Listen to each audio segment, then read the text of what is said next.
Nú ætlum við aðeins að kíkja á rætur og brotin veldi.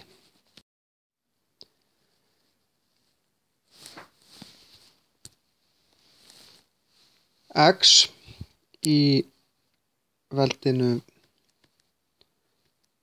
hálfur. Þetta þýðir í raun og veru að þetta er önnur rótin af X. Því að leið og veldisvísir er komin undir strik þá er þetta rótar og önnur rótin er í raun bara kvadratrótin af X. Við skrifum ekki 2 því að rótarmerki og engin tala það þýðir önnur rótin af X. Þriðja rót sem er þá til dæmis 8 í veldinu 1/3 sem þýðir þá þriðja rótin af 8 er jafnt og 2, þetta er sem sagt bara svarið, vegna þess að 2 í þriðja veldi er jafnt og 8. Þetta er nákvæmlega eins og kvadratrót, þá getum við sagt að önnur rótin af 4 er 2, af því að 2 í öðru veldi er 4. Þetta virkar í báðar áttir. Og ef við skoðum svolítið stærðfræðilegra táknmál, þá getum við sagt að A í veldinu 1 á móti n í veldinu n er jafnt og A í veldinu n á móti n. Þegar við margföldum upp á strikið er jafnt og A í fyrsta veldi sem er jafnt og A. Það er að segja, ef að rótin og veldið er það sama tala fyrir ofan og neðan strik í veldisvísinum, þá er veldið 1 og fellur þá veldið í raun niður.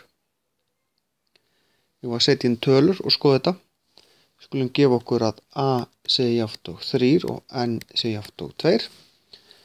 Þá segjum við 3 í veldinu hálfur í öðru veldi sem er jafnt og 3 í veldinu 2 á móti 2 sem er jafnt og 3 í fyrsta veldi sem er jafnt og 3.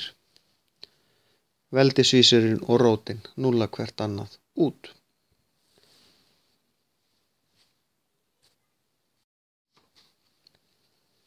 Við skulum skoða annað svipað dæmi. A í veldinu m á móti n. Það þýðir í raun að við erum með A í veldinu 1 á móti n í veldinu m. Og það segir okkur, við getum rakið okkur áfram að þetta er enda-rótin af A í enda. Þetta hljómar eins og ég sé að tala eitthvað erlent tungumál en þetta er ekki rosalega flókið. Ég var að skoða þetta með tölum. Upsilon í veldinu 2 á móti 3.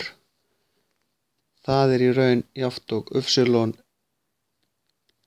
í veldinu 1/3 í öðru veldi sem gefur okkur að þetta er þriðja rótin af upsilon í öðru.